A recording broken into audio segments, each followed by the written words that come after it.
Muy buenas tardes nuevamente con todos. Estamos próximos a iniciar el webinar. Quien les habla es César Bustamante, jefe de producto en el área industrial de precisión. El día de hoy vamos a tener el webinar de tecnología wireless para instrumentación y como bonus transmisores de temperatura. La presentación estará a cargo del ingeniero Mario Castro, ingeniero mecatrónico de profesión, con 2 años de experiencia en el área de instrumentación y conocimientos en minería. Mario, ¿estás ahí? ¿Todo conforme? Sí, sí, claro, si me escuchas todo bien, entonces sí, comenzamos, creo. Ya. Por favor, les agradeceré puedan ir dejando sus preguntas en la Sí, casilla de César, no, consultas no del te escucho. panel. ¿Me escuchas, Mario?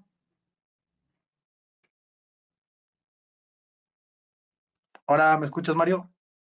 Sí, ahora sí. Ya. Le decía a los asistentes que pueden ir dejando sus consultas en la casilla preguntas del panel principal y que le vamos a ir respondiendo en el transcurso de la capacitación en un intermedio, un primer lote y en el final otro consultas finales. Y nada más que decir, Mario, te dejo todo el escenario, puedes iniciar tú con tu presentación. Ok.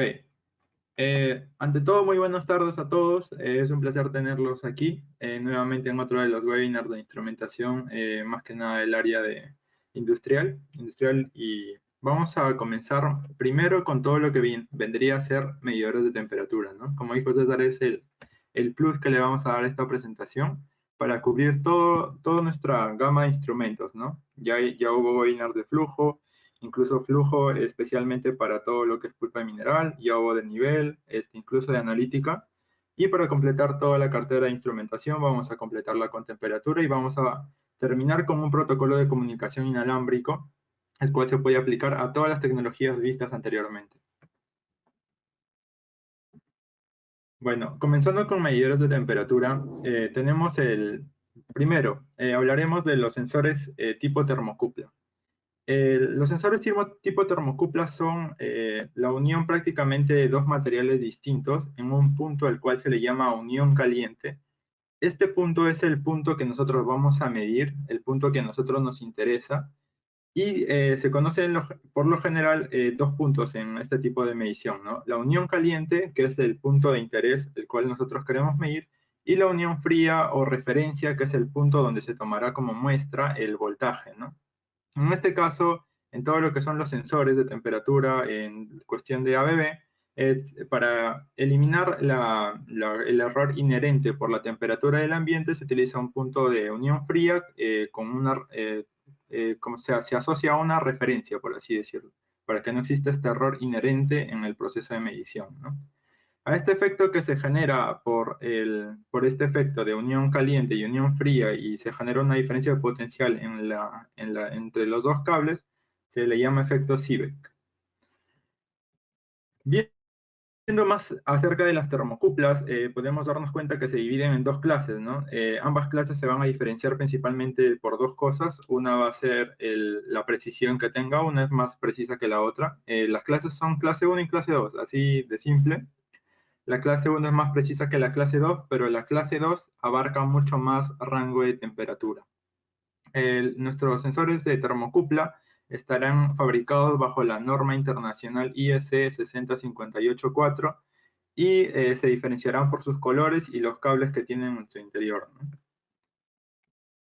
Bueno, el siguiente principio de medición que se va a utilizar para un transmisor de temperatura va a ser el sensor tipo RTD. ¿Qué es un RTD? Es un detector de temperatura resistivo. Esto quiere decir que un material conductor, al ser sometido a una temperatura, va a ocasionar que sus moléculas se dispersen más entre ellas y haya una agitación térmica, ¿no?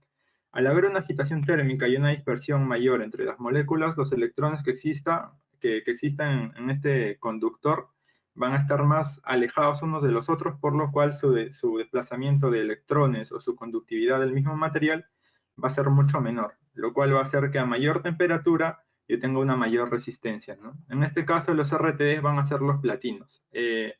y se puede llamar PT100 y se llama PT100 ¿por qué? Porque PT hace referencia al material platino y 100 hace referencia a los ohmios que yo voy a medir a un valor de temperatura como sería 0 grados, ¿no? Los RTDs tienen dos tipos de fabricación típica en el mercado. Van a ser principalmente por láminas, que es el de la izquierda, tipo laminar, y el de la derecha, que es tipo bobinado. El tipo bobinado, a diferencia el de la izquierda, es más caro, es un poco más grande. Sin embargo, su ventaja con referencia al laminar va a ser que abarca un mayor rango de temperatura. Mientras que el platino tiene menor rango de temperatura, sin embargo, es menos costoso porque su fabricación es más simple y es mucho más pequeño. Y es el que se utiliza actualmente en el mercado, se utiliza más, ¿no? Es más típico en el mercado. Los RTDs tienen tres posibles conexiones, ¿no? La de dos cables que se utiliza, la que tiene, pongamos un ejemplo. Si es que yo quiero, por ejemplo, si yo tengo un sensor de temperatura RTD con sus dos extensiones de platino y este sensor va a generar un nivel de resistencia, ¿no? Si yo quiero jalar esta señal de resistencia hasta un transmisor, debo tener en consideración que si yo lo quiero jalar con un cable, en este caso, en este ejemplo, podemos decir que sea de cobre, este cable va a generar una resistencia, cuanto más largo sea, ¿no? Aunque es mínima la resistencia que genera un cable, cuanto más largo sea, va a generar mucha más resistencia, la cual va a interferir con la señal que yo estoy midiendo en el RTD. Entonces, cuando tú tienes dos cables, el error que existe va a ser el error total del cable, ¿no? De la longitud del cable. Si es que tú vienes a tener tres cables, vas a tener un error mínimo, y al tener cuatro cables, existe una compensación completa. El rango de esto va a ser hasta 600 metros en tres cables. Los tres cables tienen la limitante de que para que el error se mantenga mínimo, los tres cables tienen que ser de la misma distancia, de la misma longitud. Mientras que para cuatro cables ya se elimina el error sistemático que puede haber por la distancia de los cables, ¿no? En los RTDs también existen tres tipos de clases. No, bueno, en este caso son tres, en el anterior eran dos. Como en el anterior caso, se diferencian porque uno es más preciso que el otro y abarcan diferentes rangos de temperatura, ¿no?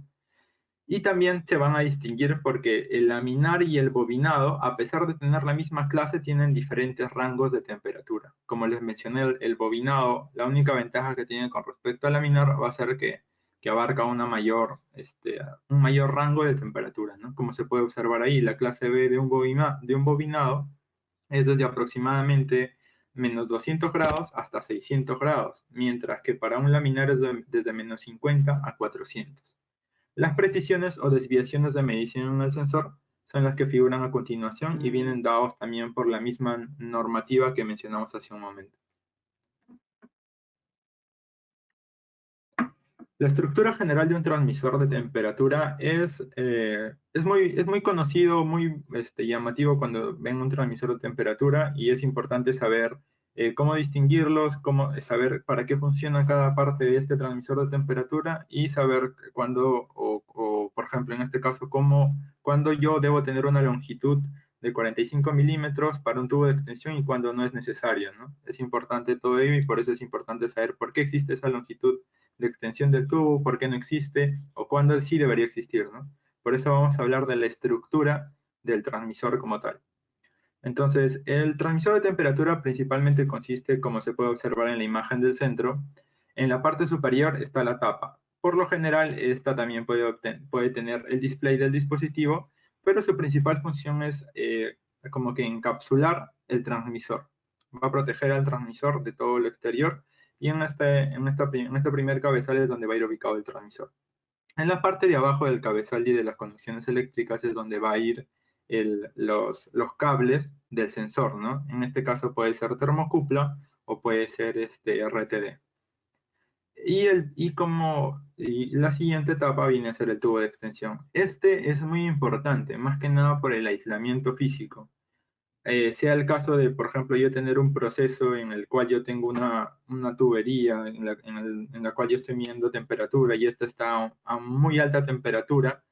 Entonces, si esta alta temperatura, ya sea por convección o radiación, va a llegar a transmitirle calor al transmisor y va a llegar a calentarlo mucho a cierta temperatura que el transmisor no puede soportar, esta electrónica del equipo se va a malograr. Entonces, yo evito eso, delimitando un tubo de extensión, la longitud de un tubo de extensión, para poder aislarlo de cualquier calor, de cualquier temperatura que pueda existir en el ambiente, para poder yo cubrir o proteger la parte electrónica del equipo, ¿no? Por eso el tubo de extensión es muy importante, es un aislamiento físico, un aislamiento térmico, un aislamiento de la temperatura que puede dañar al transmisor prácticamente. Luego viene la parte de conexión al proceso y conexión del sensor al termopozo. Es importante tener un termopozo por las siguientes razones. Vamos a exponer más a detalle lo que tenemos actualmente en ABB, de las tecnologías que contamos, ya sea para el transmisor y el termopozo. Perdón. Bueno, hablando de los transmisores de temperatura, podemos tener los que son tipo una galleta, tipo un encapsulado de una pastilla, los cuales van internamente en el cabezal del equipo, ¿no? Como pudimos ver aquí en la imagen del centro. También tenemos el transmisor tipo riel, los cuales va puesto en el panel, ¿no? Esto se va a encargar de traducir la señal de la termocupla o del RTD y como que transformarla en una señal que yo pueda entender o una señal estándar como puede ser, por ejemplo, de 4 a 20 miliamperes. Y lo que ya venimos a tener, perdón, es la instalación en campo, montaje en campo con todo y display. Los tres funcionan como transmisores, los tres tienen la entrada RTD o termopar, o mejor dicho, termocupla, perdón, es lo mismo, pero son para diferentes aplicaciones, ¿no? Luego, termopozo. Como les dije, un termopozo es importante, ¿por qué? Primero porque te va a proteger contra medios agresivos, ¿no? Puede ser por altas presiones, puede ser por altas velocidades. Ahí también viene el tema de saber cómo es la instalación de un termopozo o de un transmisor de presión. También te ayuda a ciertos imprevistos, ¿no? Por ejemplo, como el hecho de tener que cambiar el equipo porque se dañó por cosas externas al proceso, o tal vez un tipo de recalibración porque no está leyendo correctamente. Entonces yo simplemente saco el sensor, el RTD, el PT100 con la varilla de estos mismos y dejo el termopozo, ¿no? Y esto va a evitar de que, ya sea que esté instalado en una tubería, en un tanque, va a evitar que yo tenga que vaciar el tanque o tenga que tener el flujo de la línea para poder sacar el sensor y calibrarlo, cambiarlo, ¿no? Sino que el termopozo va a sellar esa salida y yo voy a poder hacer con el sensor lo que quiera, ¿no? En este caso cambiarlo, recalibrarlo. También te va a ayudar contra medios ya sean corrosivos, porque en la línea de ABB pues, contamos con todo lo que son recubrimientos en PFA o revestimientos de tantalio o tántalo, es lo mismo. Bueno, ¿cuándo usar un RTD o una termocupla? Es una pregunta constante, ¿por qué usar una termocupla o por qué usar un RTD? Principalmente hay dos diferencias que hacen importante uno u otro, y es saber que el RTD es mucho más preciso que una termocupla, pero el rango de medición de una termocupla es mucho mayor. En cuestión de tiempo de respuesta, la termocupla es mucho mejor que el RTD, sin embargo, no va a ser tan primordial en ciertos procesos este tiempo de respuesta, ya que no es muy notorio, ¿no?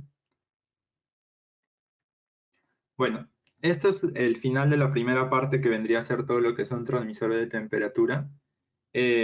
César, ¿me apoyas por favor si es que hay alguna pregunta en los comentarios? A ver, vamos a revisar.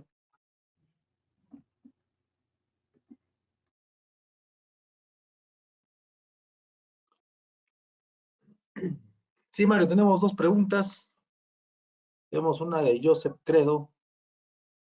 Sí, Buenas dime, te escucho. tardes. Un PT100 según su clase, ¿después de cuántos grados de apertura? ¿A qué se refiere con a ver, ¿me puedo repetir la pregunta, por favor? Un PT100 según su clase, ¿después de cuántos grados se apertura? Imagino que ya se llega a ver, que nos aclara Eh, el tema de apertura. Claro, ¿a qué se referirá con apertura? Los rangos de medición de cada PT100 de acuerdo a su clase es lo que les indico, ¿no? A continuación, la parte de ahí. Ah, deja de funcionar, o sea, entra en Ah, ya. circuito abierto. Mira, el hecho no es de que deje de funcionar, sino que al yo pasar el rango de temperatura asignado, la desviación que tú tienes ya por normativa deja de ser efectiva, ¿no? Es como en un transmisor, como un flujómetro. Tú tienes ¿cómo decirlo? Una curva de rendimiento del mismo. Esta curva te va a asegurar que su precisión se va a mantener en un rango de temperatura, no, en un rango de flujo, pero en este caso. Entonces, si es que si yo bajo este rango de flujo o me subo mucho este rango de flujo, yo simplemente voy a medir incertidumbre, porque tú no sabes si vas a mantener la precisión del equipo o no. Entonces, lo mismo pasa en una termocupla, en un RTD. Si es que yo paso este rango de medición, la precisión ya nadie te la asegura, ¿entiendes? Entonces, es posible que vayas a medir solamente cualquier cosa, ¿no? Por así decirlo.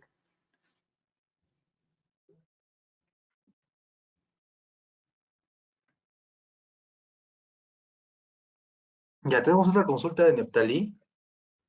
Indica qué cuidados primordiales requiere el RTD para evitar el detenimiento en los equipos por lógicas de control. Por Ah, imagino lógica, que es los disparos. Claro, los falsos disparos por exceso de temperatura. ya. Mira, los principales cuidados prácticamente en un RTD, al ya estar aislado y todo, primero es mantener, asegurarte el rango máximo, rango mínimo del RTD, ¿no? Yo saber, por ejemplo, qué rango voy a medir, si es que no paso estos rangos, aseguro cierta precisión y no voy a tener disparos así de altos falsos en temperatura, ¿no? Segundo viene a ser todo lo que es el tema mecánico ya, el tema de saber instalarlo, saber a qué velocidad está yendo el flujo interno, ya sea de una tubería, saber la instalación, si es que se hace en diagonal o en vertical, hacia dónde está apuntando, hacia el lado de donde viene el flujo o hacia el lado de donde está saliendo. Entonces, hay ciertos criterios, ya sea de instalación o prácticamente yo le recomendaría los criterios de instalación, porque los rangos máximos y mínimos yo asumo de que los tienen bien cuidados. Por lo que los rangos de instalación para este tema serían prácticamente instalarlos apuntando a cierta dirección o más que nada ello, ¿no? El tema de instalación de los termopozos de los transmisores de temperatura. Ya. Otra pregunta, Mario, de John Paul Inga. Dime. En cuanto a las termocuplas, ¿en cuánto influye la distancia del cable entre el transmisor y el sensor? Ya, ok. Hay una fórmula para ello y esta fórmula depende mucho del material del cable también. Entonces, tú ibas a tener dos cosas en especial, un K, que es un valor fijo dependiendo del material, y un valor de la longitud del cable. Dependiendo de estos dos valores aplicados a la fórmula, tú vas a saber cuánto es que te influye en la medición y cuánto error te va a producir en la medición. Excelente. No tenemos más consultas, Mario. A ver, si alguien más quiere poner a su consulta, por favor, lo puede hacer. Si no, caso contrario, continuaríamos con la segunda parte del webinar. Esperamos un momento, ¿no, César? Sí, yo tengo una consulta, Mario. Dime. Los termopozos, ¿de qué tipo y de qué longitudes podemos tener? Ya, mira, se aconseja de que el termopozo en una tubería esté instalado en 3/4 de la misma, ¿no? En cuestión de materiales, podemos tenerlo de acero inoxidable, de Hasteller, recubrimientos con PFA y ciertas cosas, ¿no? Y hay un criterio muy aparte que es muy ya dependiendo del diámetro del termopozo, que es saber que la longitud de inserción como mínimo de un termopozo tiene que ser 8 veces el diámetro del mismo, ¿no? Y también saber de que no solamente hay termopozos rectos, sino termopozos cónicos, termopozos con punta aguda, y cada uno de estos va a ser especialmente diseñado para ciertas velocidades, para ciertas longitudes de inserción. Entonces, esto no es algo que se pueda cotizar a la ligera, sino que, como le mencionaba en la segunda pregunta, el criterio de instalación tiene que ser muy bueno y tiene que ir bajo un certificado que te asegure que que el material de termopozo y la longitud de inserción y la forma del mismo sea adecuado para tu proceso, pues, ¿no? Ya. Bueno, un comentario en general respecto a la instalación. Todo cable que se use en instrumentación tiene que ser cable apantallado, ¿ok? Y cable de instrumentación. Si no me equivoco, son calibres 14 o calibre 16.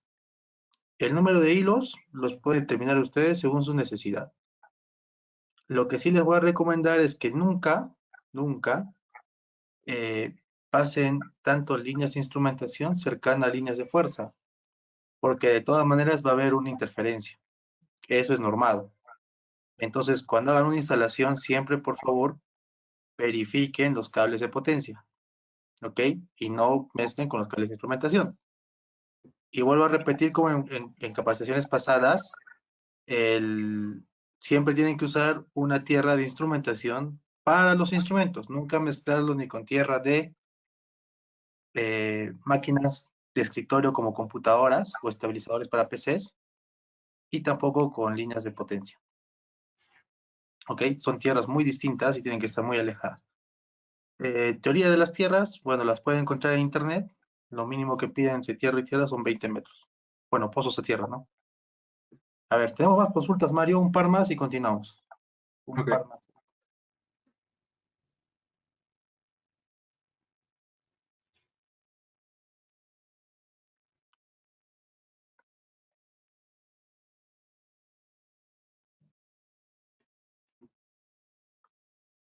Y acá hay una consulta. ¿Cuál debe ser la distancia mínima de separación entre el termopozo y el elemento? Del termopozo y el elemento se refiere a el elemento de sensor o se refiere al transmisor. ¿O se refiere al tubo de extensión o el sensor? Porque el termopozo ya tiene el sensor incluido dentro, pues, ¿no? ¿Me Al puedes tubo de extensión. al tubo de extensión? ¿Cuál es el mínimo? Así es. Ok, como les mencioné, esto depende mucho de la temperatura del proceso, ¿no? Ahí tenemos nosotros un software que nos ayuda a delimitar cuál es la longitud del tubo de extensión mínima que debe tener el transmisor con la conexión al proceso, que en este caso puede ser el termopozo. Eh, Esta longitud, como se ve aquí, donde dice el tubo de extensión, la longitud de este tubo de extensión va a ir mucho de acuerdo a la temperatura del ambiente y la temperatura del proceso. Conociendo ambos valores, yo puedo saber cuál es la longitud mínima que debe tener este tubo de extensión para no dañar yo la electrónica del equipo. Entonces puede que incluso en algunos casos ni siquiera sea necesario el tubo de extensión. Ya. Mario, ¿en qué caso podría un RTD presentar oscilaciones continuas en su medición? Ya, eso puede ser mucho por el tiempo de respuesta. Como les mencioné, hay dos diferencias entre un RTD y una termocupla, y es que el tiempo de respuesta entre ambos es muy variante. Para algunos procesos no es tan primordial tener uno u otro con respecto a los tiempos de respuesta, pero para algunos que están seteando cada cierto tiempo y lo pueden observar en una gráfica, el tiempo de respuesta puede ser muy importante, ¿no? Si es que no te excedes de los límites ya de los límites que mide un RTD en cierta clase, como se puede observar aquí, si es que tú no te sobrepasas estos límites y te aseguras y por norma sabes que la precisión corresponde a tal, por lo cual no debería haber variaciones bruscas, entonces ya vendría a ser más que nada por el tiempo de respuesta, ¿no? Tal vez tu proceso tiene una temperatura muy variante. Entonces, ahí, por temas de tiempo de respuesta, es mejor una termocupla que un RTD. Si es que esa es la pregunta y si es que no, agradecería que puedas poner un poco más de detalle. Gracias. Ya, ya Mario, así una consulta en general. Dime, Si tú tuvieses que instalar un transmisor de temperatura, ¿qué es lo mínimo necesario que tendrías que tomar en cuenta? un transmisor de temperatura. Ya. Uno tiene que saber, primero, lo mínimo, el material con el que yo voy a estar en contacto, ¿no? Para delimitar el termopozo y el rango de medición del mismo. Estos son los principios mínimos, ¿no? Que yo debería saber para delimitar, ya asegurándome yo una compatibilidad mecánica o, con el fluido y el termopozo. y saber de que el elemento sensor que yo voy a seleccionar va a ser el adecuado para yo medir el proceso, ¿no?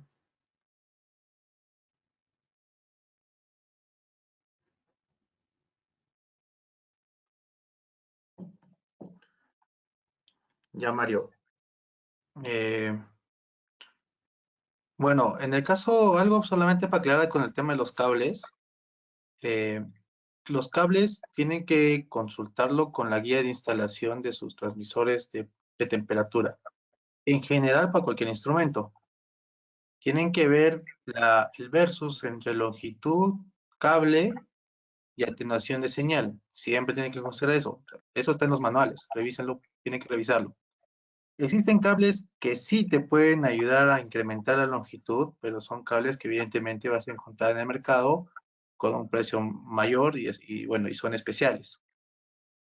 Eh, en general, lo que como cualquier empresa que vendemos instrumentación, lo que les puedo recomendar es usar un tipo de cable en especial, no porque son genéricos la mayoría, pero sí lo que les invitamos es a revisar la tabla de atenuación y eso viene en sus manuales.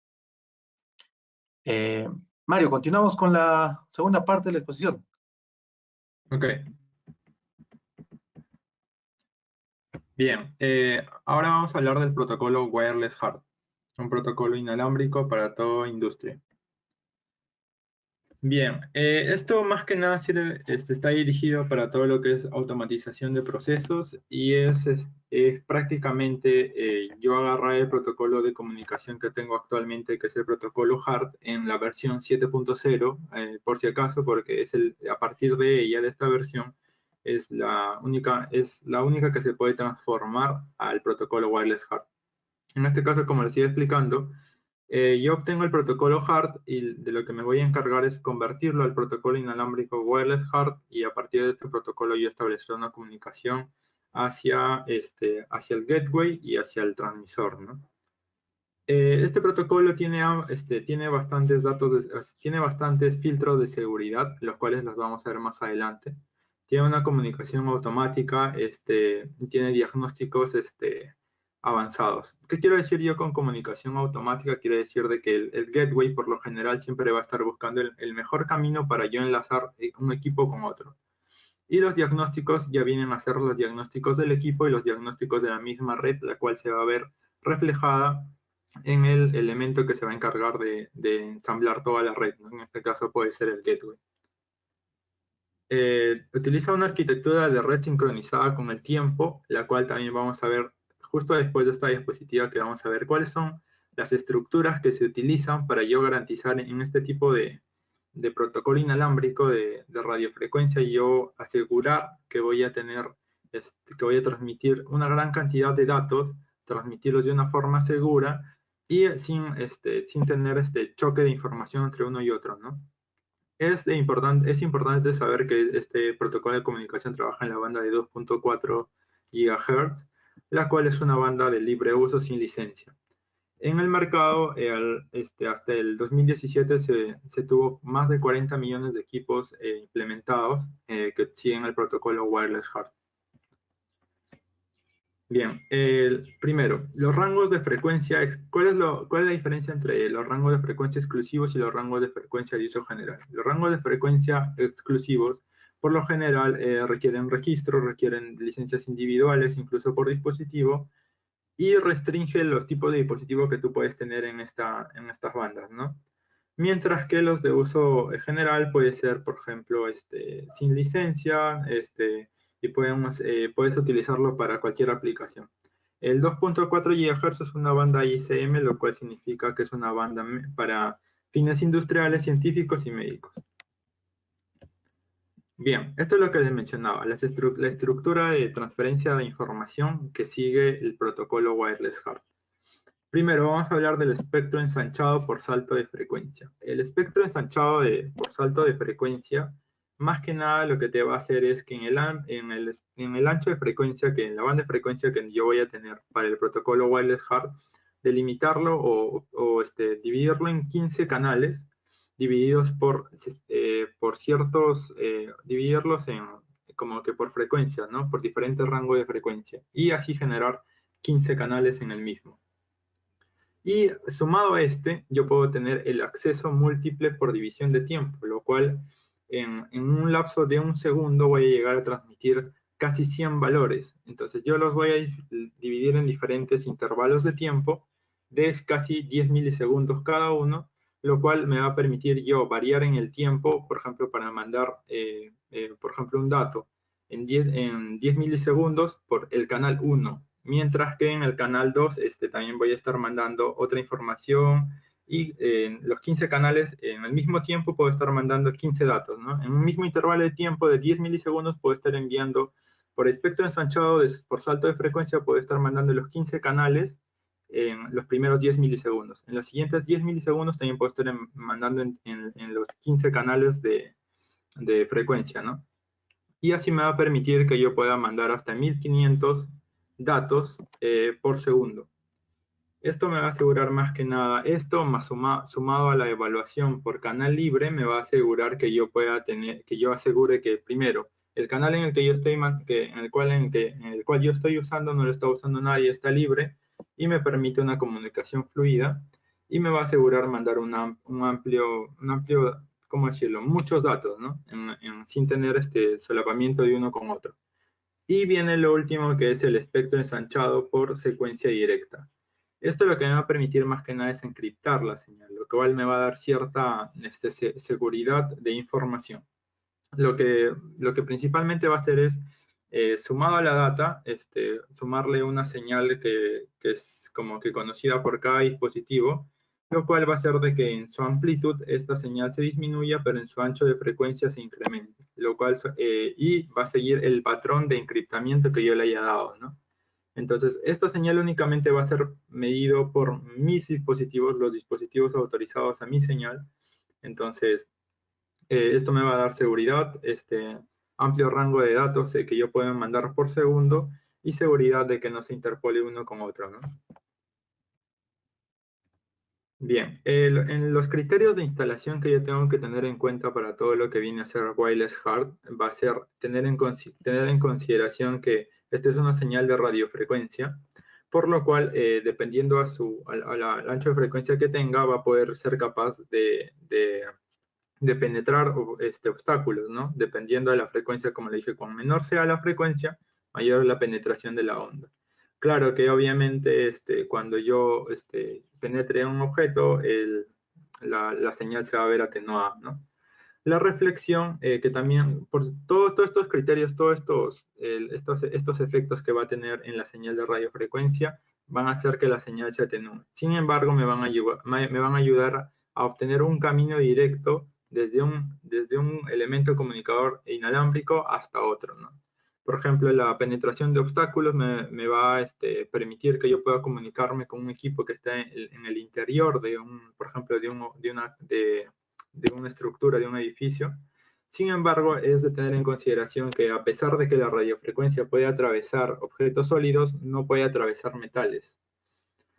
Y bueno, la reflexión, por otro caso, sí se va a dar con respecto a los metales.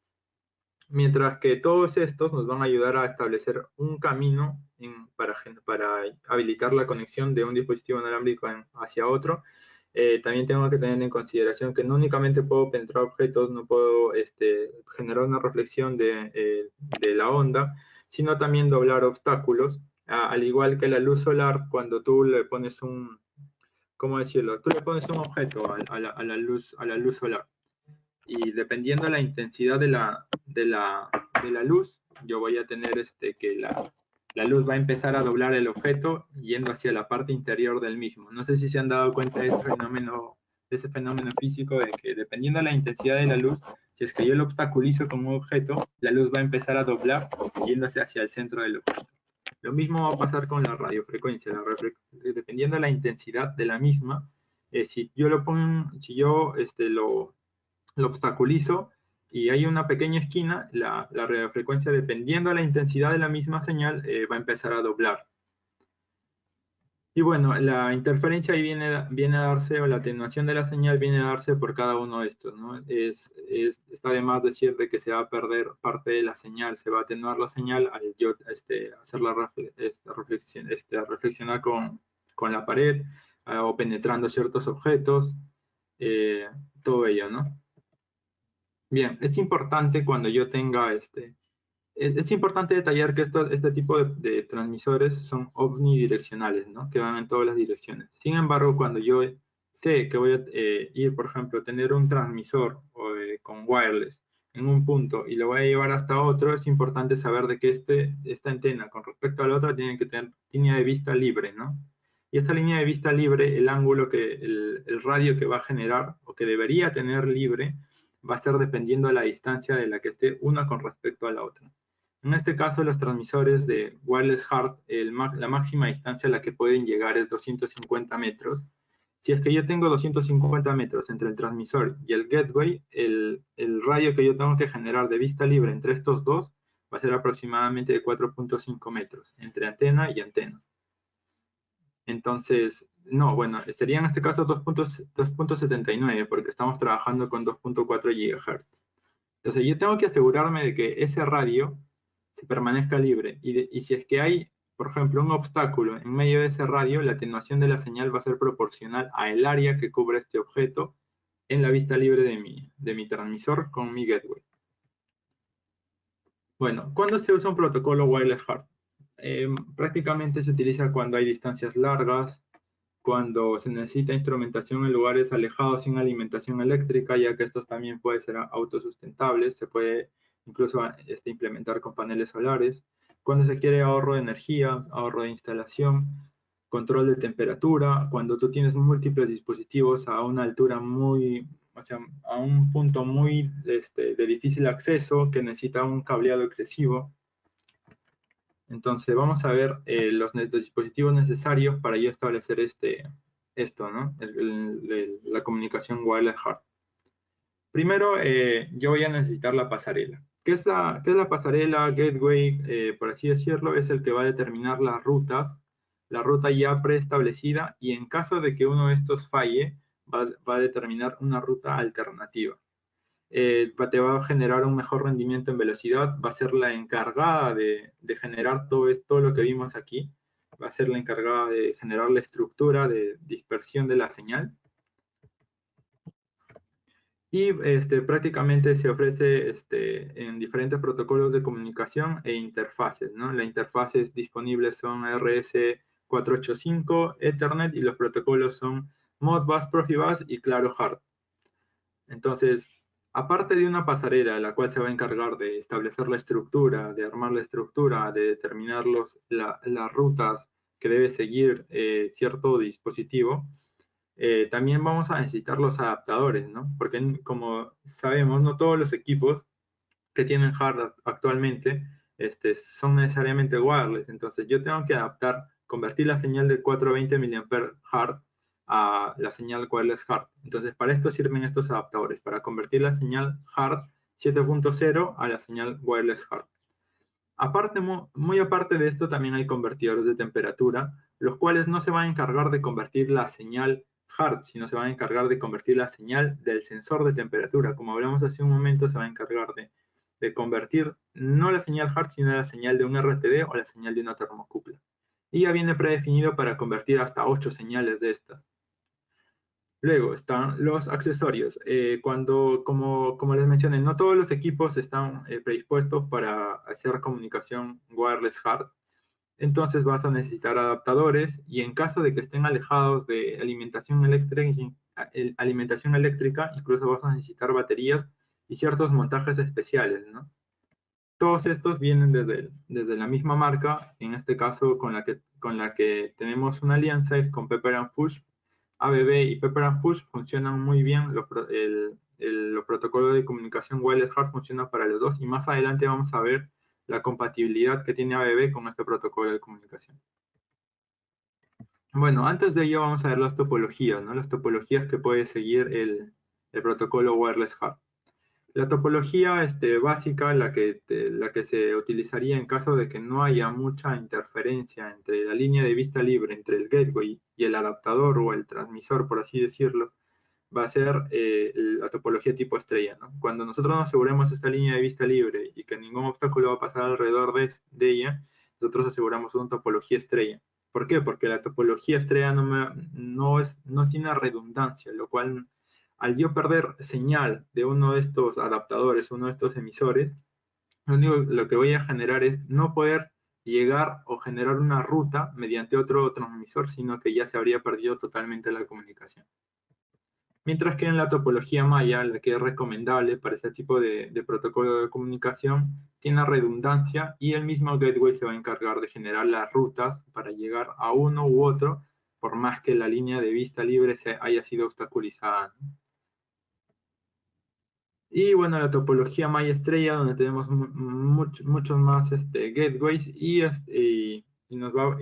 como se puede observar en la imagen, se va a tener dispositivos más alejados, los cuales no van a estar totalmente, ¿cómo decirlo? No va a ser totalmente robusto la comunicación hasta ellos, ¿no? Bueno, ¿cuáles son los beneficios que trae el uso de wireless HART? Bien, en cuestión de instalación, el más del 50% de costo de instalación se va relacionado con el cableado y redes de comunicación. ¿Por qué? Porque esto implica un desarrollo, implica una planificación, implica trabajo e implica materiales, ¿no? Como se puede ver en la imagen también se necesita, por ejemplo, direccionar los cables, protegerlos, agruparlos bien, se necesita llevarlos hasta donde los instrumentos están montados. Entonces, hay muchas cosas que tener en consideración en la etapa de instalación, la cual nos lo puede mejorar o nos lo puede facilitar el wireless HART, ¿no? Los dispositivos wireless HART, son más rápidos de poner en comunicación uno con otro y su instalación es totalmente rápida y fácil, ¿no? La seguridad que te brinda el wireless HART también es importante, ya que hay que ser un poco celosos con la información de la que trae cada uno de estos instrumentos, ¿no? Al ser un equipo omnidireccional, cualquiera que esté para el lado externo puede obtener la información. Sin embargo, el wireless HART solamente te permite adquirir la información con un ID y una contraseña. Cada uno de estos también se puede habilitar el ingreso de un transmisor o no a la red con un ID y una contraseña. Y como les mencioné hace un momento, por la estructura en la que se hace la señal, también está encriptada. Por lo cual, solamente los equipos Pepper Push pueden desencriptar esta señal y también se pueden agregar listas blancas o listas negras para los nuevos dispositivos, lo cual o te va a decir qué equipos únicamente están disponibles para esta red, solo estos equipos se pueden integrar a la red, o qué equipos de por sí ya están eliminados y no pueden participar de la red, ¿no? Las características de la red viene a ser la siguiente. La longitud de cable que puede tener la pasarela con el sistema de control está hasta 100 metros.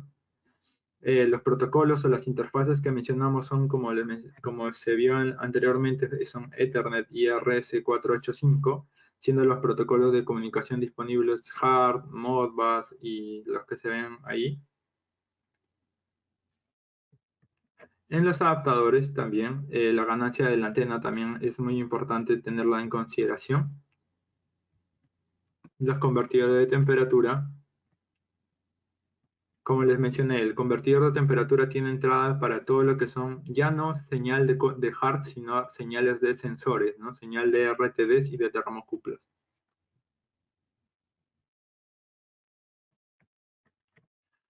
Y ahora hablar más que nada de la compatibilidad que tiene este protocolo de comunicación y esta marca en particular, Pepper Push, con ABB.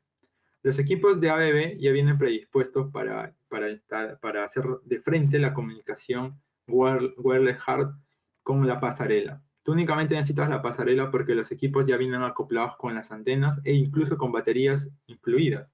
Entonces, es fácil simplemente colocarlos en el proceso y armar la red que sea de tu preferencia, ¿no? En este caso puede ser Estrella, Maya, etc.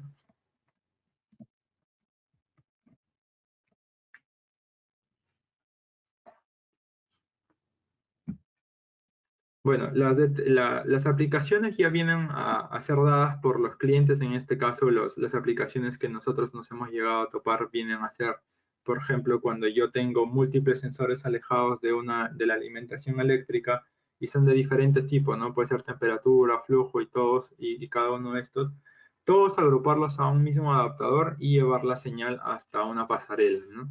Lo mismo en sensores de temperatura, en los cuales se puede dañar el cableado por el mismo proceso, por la vibración del mismo, por el calor del mismo, simplemente yo le pongo lo adapto a wireless hard y sea que estén a una altura alta o muy alejado del proceso, yo simplemente le pongo, lo adapto con las antenas o simplemente adquiero un equipo AEB que ya viene adaptado con batería y antena y lo adapto a un gateway.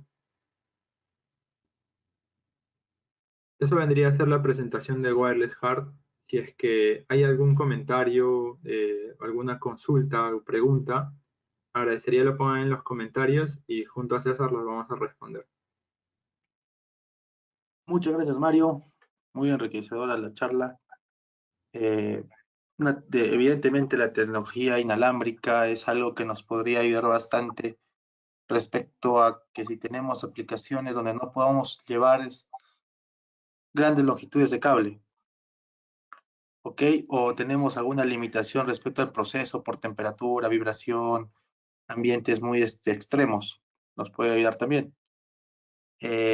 Lo que sí quisiera mencionar a todo el público en general, que mucho de la tecnología inalámbrica depende de la arquitectura que podamos plantear.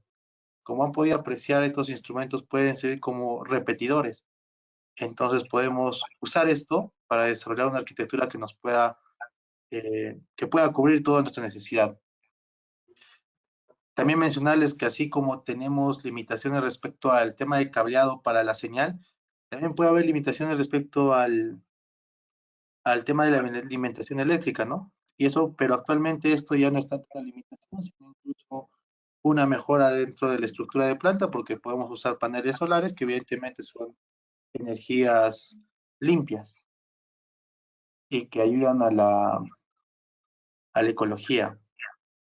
Eh, Cualquier consulta respecto a la arquitectura o conectividad para este tipo de instrumentos deben hacernos llegar el diseño de la planta y las longitudes entre la caseta de control y el proceso en sí. En función de esto podemos dimensionar cuántos repetidores, cuánta energía y qué otros accesorios más necesitamos para poder cubrir todo el tema de conexión y envío de señal. Haciendo tus comentarios finales, quisiera saber qué consultas tenemos.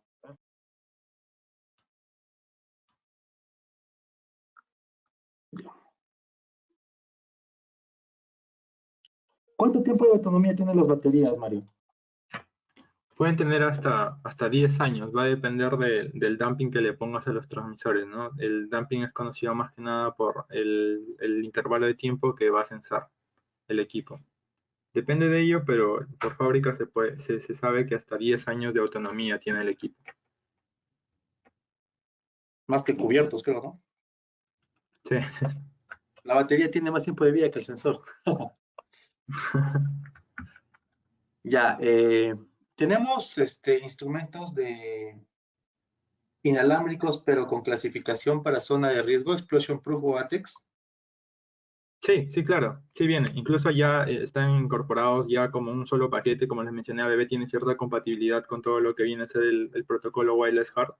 Y todo el paquete ya con el instrumento de ABB, la antena, o sea, el adaptador, más la batería y todo, ya viene como un paquete resistente para áreas explosivas, ¿no? Intrínsecamente seguro o contra explosiones, ¿no? ¿Cuántos instrumentos se pueden conectar a un adaptador o es uno solo por instrumento? Depende del adaptador. Mira, hay dos tipos de adaptadores. A veces se puede conectar incluso hasta dos equipos en un adaptador y a veces solamente el adaptador puede ser para uno. ¿Hasta cuántos equipos? Si hablamos técnicamente solamente de equipos con protocolo de comunicación hard, puede ser hasta dos. Y si hablamos de, por ejemplo, sensores de temperatura, pueden ser hasta 8.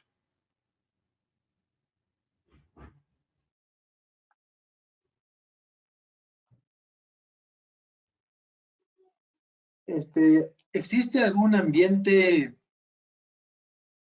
externo, bueno, agentes externos del ambiente que puedan afectar que puedan afectar la transmisión de datos para un sistema inalámbrico?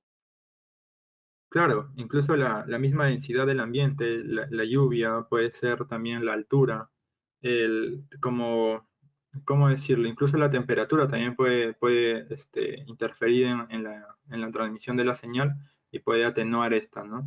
En los protocolos de comunicación, en cada uno de ellos se sabe esto, de que el ambiente tiene influencia en la longitud de comunicación entre uno y otro, ¿no? Estamos hablando de ambientes muy fríos, También la menos 15 temperatura, grados.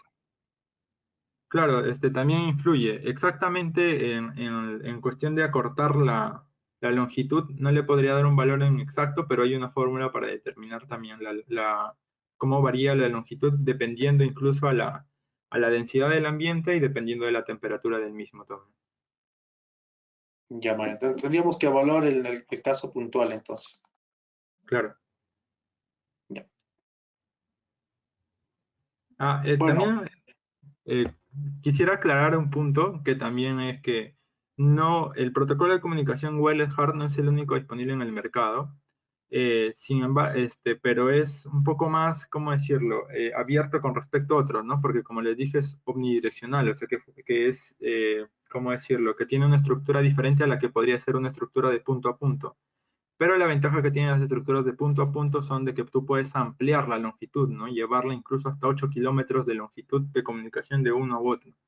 Y también deben saber que nosotros contamos con ese tipo de instrumentos, ese tipo de protocolo, los cuales los productos ya no son de la marca Pepper and Fush, sino que son productos ProSoft, los cuales únicamente funcionan punto multipunto o punto punto, pero estos tienen que previamente ser configurados unos con otros.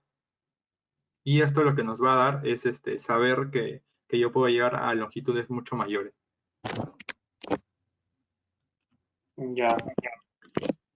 Bueno, en este caso de la tecnología inalámbrica, como les había mencionado a todos los presentes, necesitamos conocer qué es lo que desean hacer en cuanto al alcance de la medición de su proceso.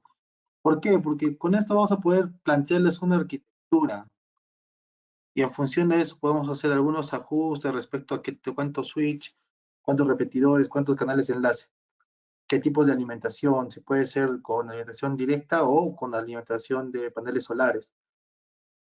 Este es un trabajo bastante de desarrollo. Quizás para un solo instrumento o dos, bueno, es sencillo, no muy fácil, pero si estamos hablando de instrumentos de una red mayor, tenemos que plantear una arquitectura que pueda realmente acomodarse a su proceso. El mensaje que les quiero dar con esto es que no existe una limitación respecto a la cantidad ni tampoco a las instancias. Todo se puede hacer con la tecnología inalámbrica. El tema de factores externos se considera y también se les aclara en la ronda de consultas. Bueno, Mario, siendo ya las 5:30 de la tarde, o las 17:30, no sé si tendrás algún comentario final respecto a la presentación, algún alcance adicional. Bueno, claro, como lo dijiste hace un momento, es importante si es que uno quiere establecer una estructura inalámbrica, saber todos estos datos, ¿no? Incluso los datos en la longitud a la cual quiere estar sometido, si es necesario generar una red de redundancia o simplemente es necesario conectar un punto con otro punto y no necesito una estructura más compleja.